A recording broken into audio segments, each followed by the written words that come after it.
ക്രിസ്തുവിൽ സ്നേഹം നിറഞ്ഞവരെ, തപസ്സുകാലത്തിലെ 5-ാമത്തെ തിങ്കളാഴ്ചയിലേക്ക് നമ്മൾ പ്രവേശിച്ചിരിക്കുന്നു. 2013 പാപ്പയായി തിരഞ്ഞെടുക്കപ്പെട്ടതിനു ശേഷം ഫ്രാൻസിസ് പാപ്പയോട് ഒരു ജേർണലിസ്റ്റ്, ഒരു ജസ്യൂട്ട് വൈദികനായ ജേർണലിസ്റ്റ് ഫാദർ അന്റോണിയോ സ്പഡാരോ എന്ന വൈദികൻ ചോദിച്ചൊരു ചോദ്യമുണ്ട്. ആരാണ് ജോർജ് മരിയോ ബെർഗോഗ്ലിയോ? അതിന് ഫ്രാൻസിസ് പാപ്പ പറഞ്ഞ മറുപടി ഇപ്രകാരമാണ്: ഞാനൊരു പാപിയാണ്, കർത്താവ് കരുണയോടെ നോക്കിക്കണ്ട ഒരു പാപി. ഐ ആം എ സിന്നർ, ഞാനൊരു പാപിയാണ്.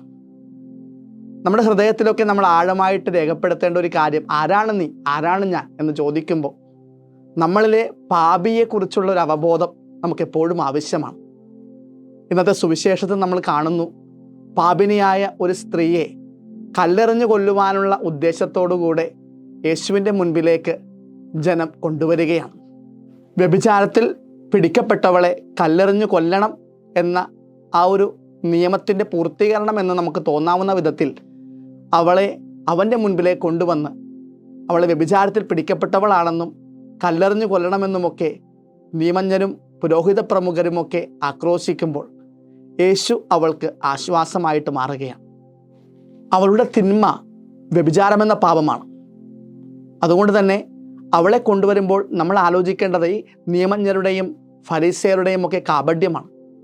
കാരണം വ്യഭിചാരമെന്ന പാപം ഒരാൾക്ക് ഒറ്റയ്ക്ക് ചെയ്യാൻ കഴിയുന്ന കാര്യമല്ല.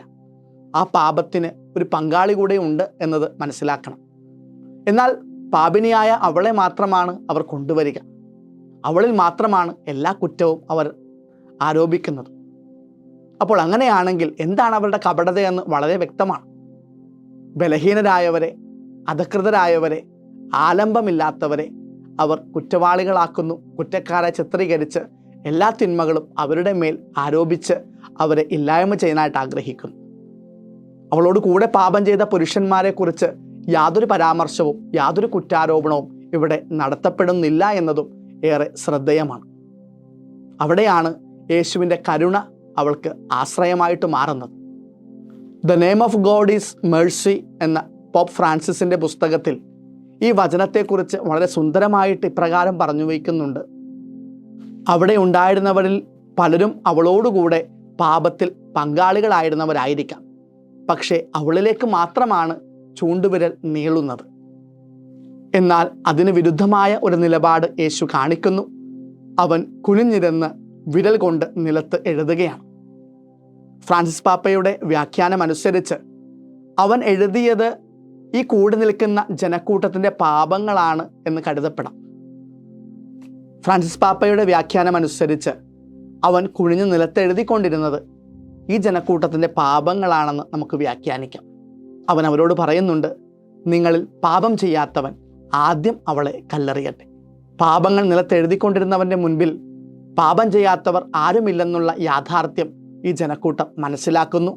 അവർ ഓരോരുത്തരായി, മുതിർന്നവർ തുടങ്ങി, താഴോട്ട് കല്ലുകളിട്ട് കടന്നു പോകുന്നു.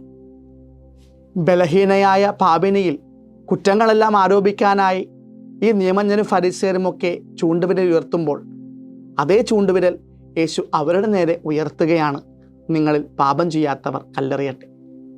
പ്രിയപ്പെട്ടവരെ, കുറവുകളും പോരായ്മകളും ഇല്ലാത്തവരല്ല നമ്മളെല്ലാവരും. നമുക്കെല്ലാവർക്കും നമ്മുടേതായ കുറവുകളുണ്ട്, പോരായ്മകളുണ്ട്. ബലഹീനയായ പാപിനിയിൽ കുറ്റങ്ങളെല്ലാം ആരോപിക്കാനായി മതനേതാക്കളും നിയമജ്ഞരുമൊക്കെ ശ്രമിക്കുന്നിടത്ത് യേശു അതേ കുറ്റം അവരുടെ മേൽ തിരികെ ആരോപിക്കുകയാണ്.